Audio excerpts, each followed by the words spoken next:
Hello बच्चों, क्या हालचाल, कैसे हैं आप सब। आज जो थमा थमा सा है वही कल चल निकलेगा। कोशिश कर हल निकलेगा, आज नहीं तो कल निकलेगा। तो आइए शुरुआत करते हैं हम लोग आज की इस न्यूमेरिकल की क्लास में, जिसका पार्ट 1 हम लोगों ने कल की क्लास में डिस्कस किया था। तो यदि आप आज की इस क्लास को समझना चाहते हैं तो आप पार्ट 1 में जा कर के सभी फार्मूलों का बेसिक और फार्मूलों पे जो हमारा डिस्कशन था पार्ट 1 में जा कर के आप चेक कर सकते हैं। और पार्ट 2 को देखने से पहले आप पार्ट 1 को ज़रूर देख लें। तो बच्चों आइए, और आज हम लोग ले कर के आते हैं अपने बीच में एक पहला सवाल। ध्यान से देखिएगा। चलिए देखते हैं पहला सवाल। बच्चों हमारे बीच में एक पहला सवाल जो 2023 में 2 नंबर में पूछा गया। इस चैप्टर में ज़्यादा से ज़्यादा 2 अंकों के ही प्रश्न पूछे जाते हैं। तो ये हमारे बीच में एक बहुत ही मज़ेदार NCERT का सवाल जो 2023 में पूछा गया, पिछले साल पूछा गया। तो अब इस सवाल को आज हम सॉल्व करने वाले हैं बहुत ही मज़ेदार तरीके से। तो हमसे कह रहा है M द्रव्यमान तथा Q आवेश का एक कण। हमारे पास एक कण है, जैसे चौक भी कई सारे कणों से मिलकर बनी है। हमारे पास एक कण है और उस कण का वजन है स्मॉल m और उस पर आवेश है स्मॉल q। एक समान विद्युतीय क्षेत्र में विरामावस्था से चलकर d दूरी तय करता है। हमारे पास एक समान वैद्युत क्षेत्र है, एक समान ये वैद्युत क्षेत्र है। बच्चों ध्यान दीजिएगा आप लोग, इस पर कोई कण है, यहाँ से चलता है और ये यहाँ पर पहुँच गया, यहाँ से चलकर यहाँ पर पहुँच गया।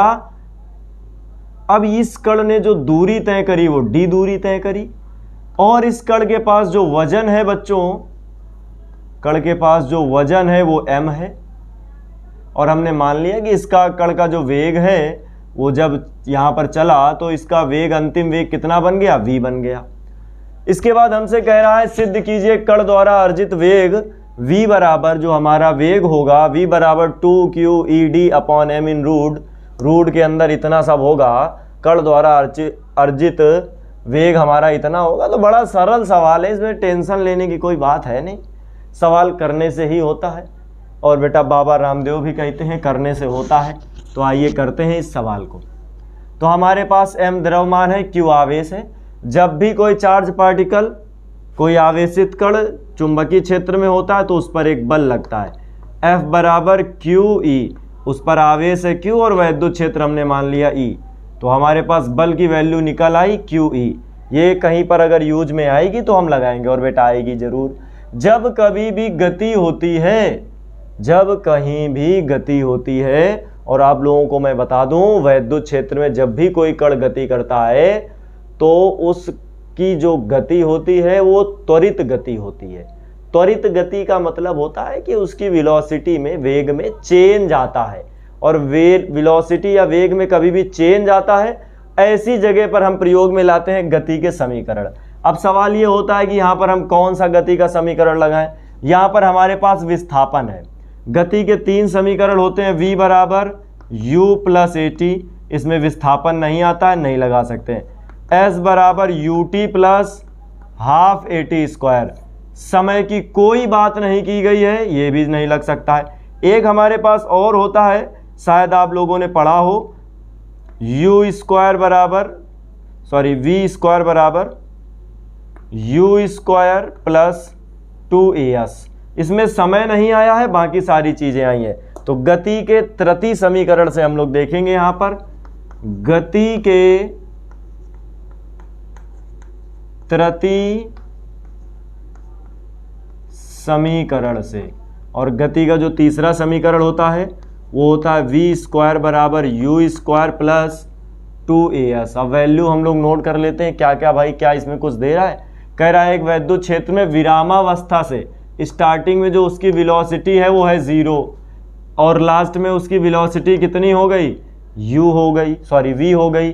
तो यहाँ पर ध्यान से देखिएगा, चूंकि विरामावस्था से है तो u इक्वल टू हो जाएगा 0, तो आएगा v square equal to 0 square plus 2 a s का मतलब होता है डिस्प्लेसमेंट, और ये कितना डिस्प्लेसमेंट, कितना विस्थापन कर रहा है, स्मॉल d।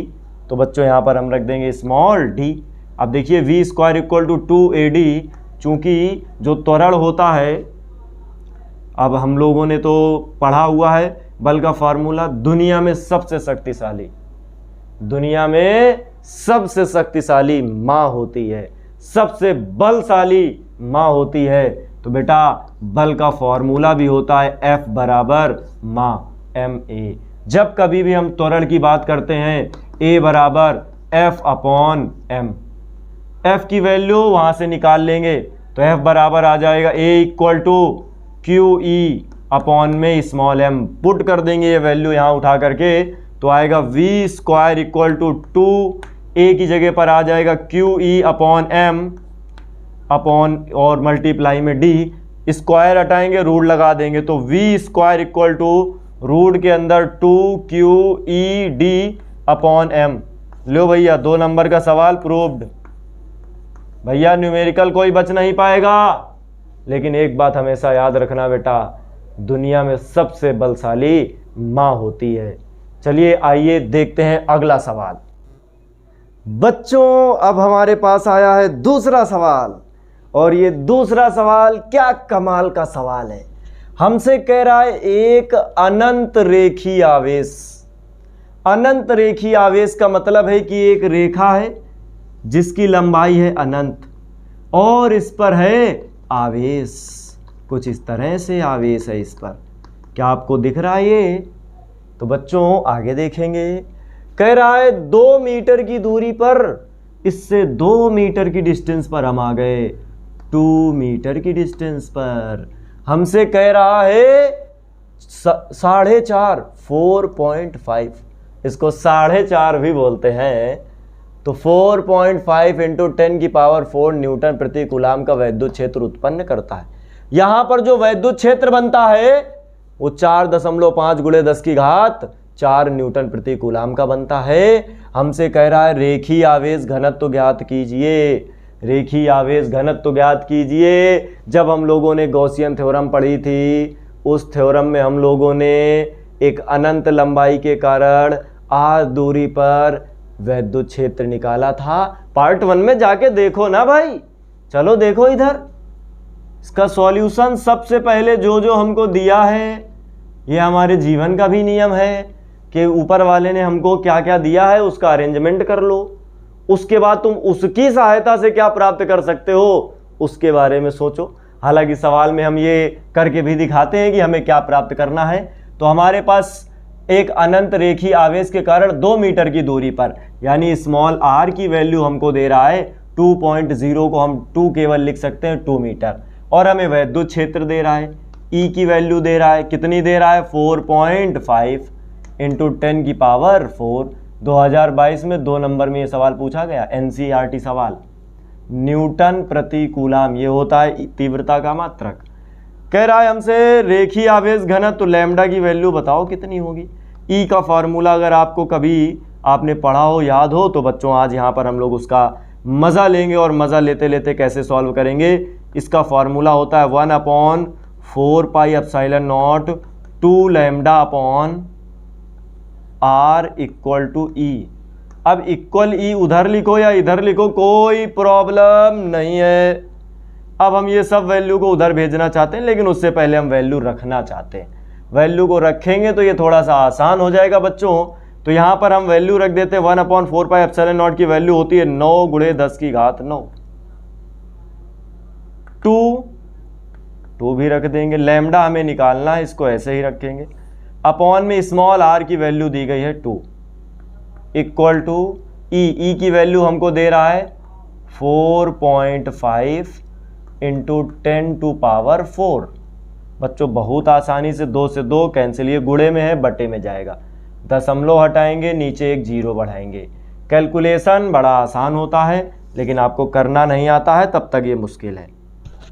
आप कैलकुलेशन पे ध्यान देंगे, जो मैथमेटिक्स लिए हैं उनको कोई प्रॉब्लम नहीं, लेकिन मेरे वो बच्चे जो मैथमेटिक्स नहीं लिए हैं, बायोलॉजी पढ़ते हैं, वो कैलकुलेशन पे ज़्यादा ध्यान देंगे।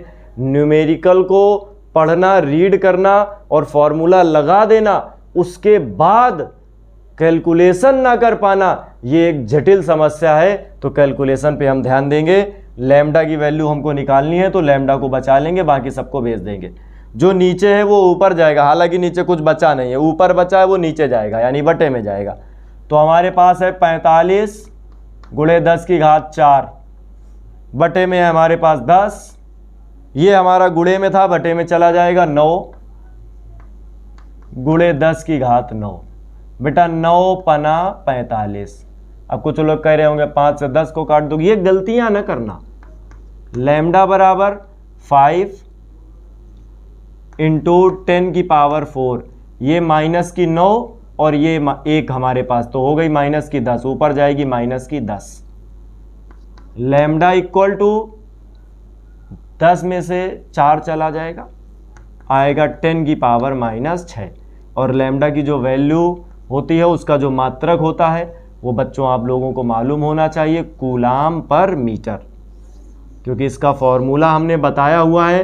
पार्ट 1 में जाके देख लो भाई, कभी कभी पार्ट 1 भी देखना होता है। तो ये हमारा आंसर आया। आइए देखते हैं अगला सवाल।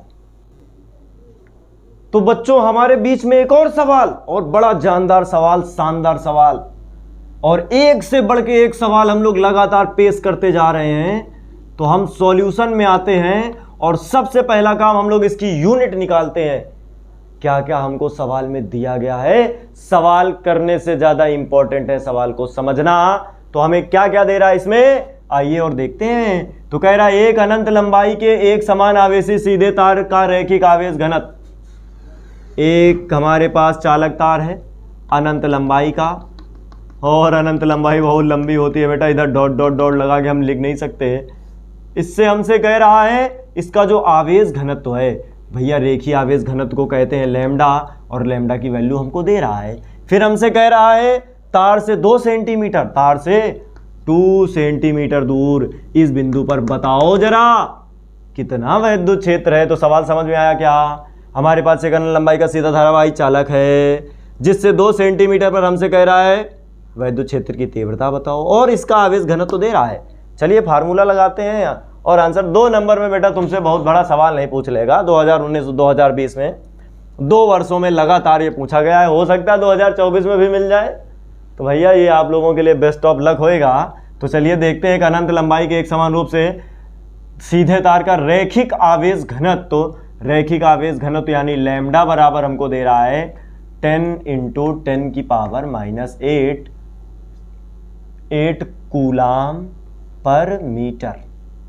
कूलाम पर मीटर कह रहा है तार से 2 सेंटीमीटर दूर। तार से जो दूरी है वो है 2 सेंटीमीटर, और हमें दूरी कभी भी सेंटीमीटर में चाहिए नहीं। जिनको नहीं मालूम है वो यहाँ पर देख लेंगे। 1 सेंटीमीटर बराबर 10 टू पावर माइनस 2 मीटर। घोर के पी लो, रट लो, इसको आता है 2 into 10 to power minus 2 metre. ये छोटी छोटी मगर मोटी बातें होती। कमजोर बच्चे, कमजोर से कमजोर बच्चे हमारे वीडियो को देखें और न्यूमेरिकल लगाना आसानी से सीखें। चलिए देखते हैं। आर की वैल्यू हमें दी गई है 2 गुणे 10 की घात माइनस 2 मीटर। आगे देखते हैं। हमसे कह रहा है विद्युत क्षेत्र की तीव्रता ई का मान बताओ कितना होगा। बेटा ई का मान निकालना है, हम लोग फार्मूला लगा देंगे। ई बराबर होता है 9 गुणे, चलो फिर तुम लोगों को थोड़ा सा डिटेल में पढ़ा देते हैं, 1/4 pi epsilon not 2 lambda upon R. Value को रख देते हैं तो आसान हो जाएगा ये हमें समझना। और वैल्यू कैसे रखेंगे ध्यान देंगे। ई बराबर इसकी वैल्यू होती है 9 गुणे 10 की घात 9 इंटू 2। लैम्डा की वैल्यू सामने दी गई है, लैम्डा की वैल्यू है 10 गुणे 10 की घात माइनस 8। साथ में स्मॉल आर दिया गया, स्मॉल आर की वैल्यू 2 गुणे 10 की घात माइनस 2। तो बच्चों 2 से 2 नहीं रह पाया। अब हमारे बीच में क्या क्या आया, तो ई बराबर निकल करके आया 9 और 9 गुणे 10 की घात 9 और 1 10 माइनस 8। ये माइनस का ऊपर जाएगा प्लस 2। तो ई बराबर बच्चों क्या निकल करके आएगा, ई बराबर 9 गुणे 10 की घात, 10 में से 8 चला गया, 2 बचेगा, 2 और 2 4, 10 2 12 में से 8 गया 4। तीव्रता का मात्रक न्यूटन पर कूलाम। तो बच्चों आप लोगों ने देखा कैसे 2 मिनट में हम लोगों ने इस सवाल को भी धराशायी कर दिया। आइए अगला सवाल। बच्चों हमारे बीच में दो सवाल आज एक ही बोर्ड पे आ चुके हैं। तो हमारे बीच में चौथा सवाल हमसे क्या कहना चाहता है, आइए ले चलते हैं इस सवाल के पास।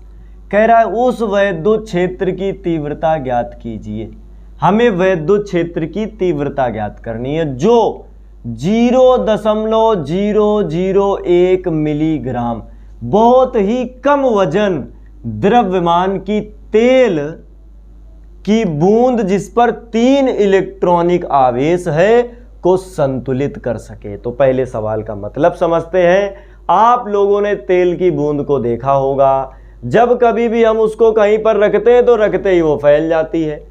अब उस पर हमने आवेश दे दिया है, आवेश इतना दिया है कि पृथ्वी उसको अपनी ओर खींच रही है और आवेश ऊपर की ओर खींच रहा है, और दोनों बराबर हो जाए आपस में तो वह संतुलित हो जाएगी। तो ऐसा सवाल हम लोगों को दे रहा है कि संतुलित हो जाएगी, तो बताओ उस वैद्युत क्षेत्र का मान कितना होगा। तो हमें E की वैल्यू निकालनी है। तो सबसे पहले हम रीडिंग नोट करते हैं, E का मान निकालना है हम लोगों को। इसके बाद हमसे कह रहा है उसका वजन दे रहा है, वजन को मास कहते हैं इसलिए स्मॉल m 0.001 मिलीग्राम।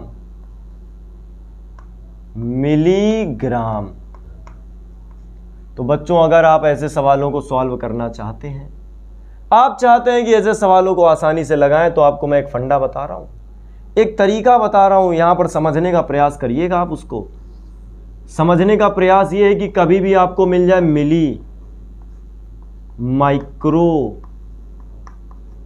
नैनो और पीको,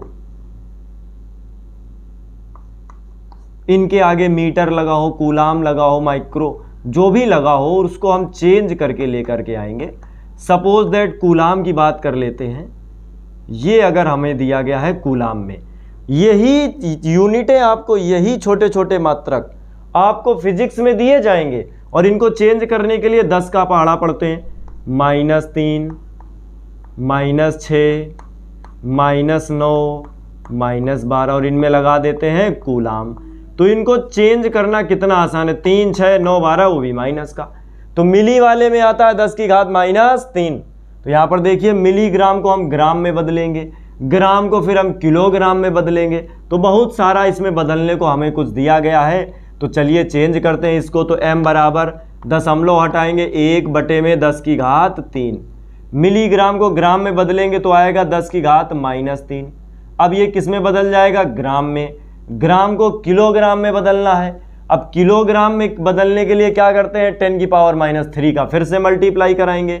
तो आ जाएगा स्मॉल m इक्वल टू, ये ऊपर जाएगा तो आएगा 10⁻³ ये 10⁻³ अब ये ग्राम को हम लिख सकते हैं, जैसे हमने पढ़ा है, आपने भी पढ़ा होगा, ग्राम को हम क्या लिख सकते हैं, 1 किलोग्राम बराबर 10⁻³ ग्राम। अब यहाँ पर ग्राम निकालना है तो इसको बटे में भेज देंगे या पावर इधर भेज देंगे। तो 10⁻³ kg इक्वल टू g। तो g की जगह पर हम ये वैल्यू रख देंगे तो आएगा 10⁻³ kg। और टोटल जब हम इसकी वैल्यू निकालेंगे तो m बराबर निकल करके आएगा 10⁻⁹ kg, वजन निकल आया।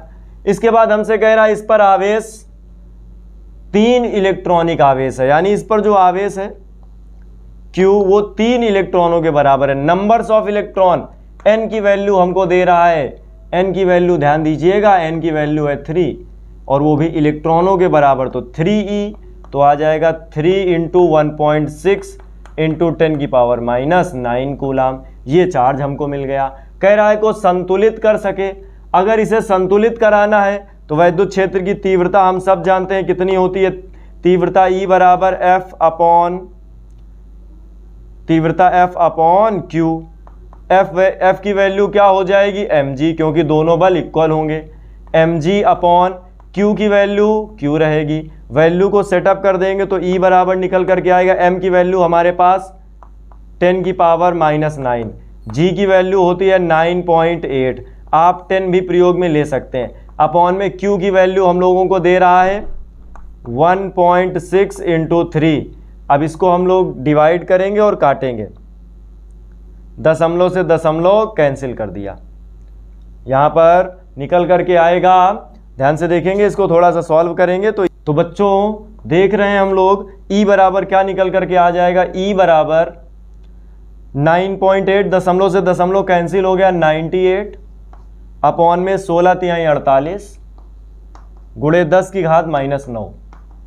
इससे इसको भाग दे देंगे तो आ जाएगा 2.04 इंटू 10 टू पावर 9। और तीव्रता की वैल्यू मात्रक होता है न्यूटन पर कूलाम। वैल्यू और मात्रक दोनों हमने निकाल लिए। तो इस तरीके से हमने इस 2 नंबर के सवाल को जो 2019 में पूछा गया था आसानी से सॉल्व कर लिया। आइए देखते हैं एक और सवाल, 5वां नंबर सवाल और हमारे आज के लेक्चर का ये अंतिम सवाल, क्योंकि हम लोगों ने 2-2 नंबर के 5 सवाल सॉल्व किए हैं। लगभग इसी टाइप के न्यूमेरिकल आपसे बोर्ड एग्जाम में पूछे जाएंगे। कल हम लोग आकर के 3 और 5 अंकों के महत्वपूर्ण सवालों पर डिस्कशन करेंगे, तो कल हमारा वीडियो देखना ना भूलें आप लोग। तो एक सवाल हमारे पास कह रहा है 7n4 ये होता है परमाणुओं की संख्या, नाभिक में इलेक्ट्रॉनों की संख्या और प्रोटॉनों की संख्या, यही बताता है। कह रहा है नाभिक पर कूलाम में आवेश की गणना कीजिए। हमसे आवेश पूछ रहा है और कह रहा है कूलाम में बताओ कितना होगा। इसके नाभिक में टोटल प्रोटॉन होंगे 7, तो इसके नाभिक पर जो प्रोटॉनों की संख्या है नंबर ऑफ n वो है 7। हमसे कह रहा चार्ज बताओ Q कितना होगा, तो हम सब जानते हैं Q बराबर होता है Ne। बहुत आसान सवाल, इतना आसान सवाल 2 नंबर में कभी कभी आता है। तो Q बराबर नंबर्स ऑफ इलेक्ट्रॉन 7 और E की वैल्यू होती है 1.6 इंटू 10 की पावर -19। मल्टीप्लाई करा देंगे। Q बराबर 7 छंग 42 की 2 हासिल 4, 7 इकन्नम 7, 7 4 11, एक अंक के बाद दशमलव, 11.2 गुणे 10 की घात -19 कूलाम। और ये कैसा होगा, धन आवेश। तो बच्चों आप लोगों ने देखा ये 2 नंबर का सवाल 1 मिनट में सॉल्व हो चुका है, और एक हमारा ये सवाल जो 1 मिनट 2 मिनट और 4 मिनट में भी सवाल आपको कर सकते हैं। अगर आपको सवाल आता है तो आप जल्दी से जल्दी कर सकते हैं। तो आज की वीडियो में हम लोगों ने 5 महत्वपूर्ण सवालों पर डिस्कशन किया। तो धीरे धीरे आप देखते रहेंगे, धीरे धीरे हम लोग वीडियो में आगे बढ़ते रहेंगे। धीरे धीरे हम लोग, आप देखेंगे 1 महीने के अंदर अंदर हम लोग बोर्ड परीक्षा में पिछले कुछ वर्षों में पूछे गए सभी सवालों को सॉल्व कर लेंगे सिर्फ 1 महीने के अंदर। तो 1 महीने का वीडियो आप मेरा लगातार देखेंगे तो आपको पूरी इंटर की फिजिक्स के ऐसे सवाल जो NCERT के सवाल हैं, जो कुछ वर्षों से लगातार पूछे जा रहे हैं और जिनके बोर्ड परीक्षा में आने के 90% चांस हैं, ऐसे सवालों को हम आपके सामने लेकर के आएंगे। तो हमारे वीडियो को अगर आपको अच्छा लग रहा है तो अपने दोस्तों में शेयर करें, चैनल को सब्सक्राइब करें, लाइक करें, कमेंट करें, और आप लोग सवालों को लगाते रहें। और सबसे प्रमुख बात, आप लोग हमेशा खुश रहें, हमेशा आप लोग मुस्कुराते रहें। धन्यवाद। Thank you very much.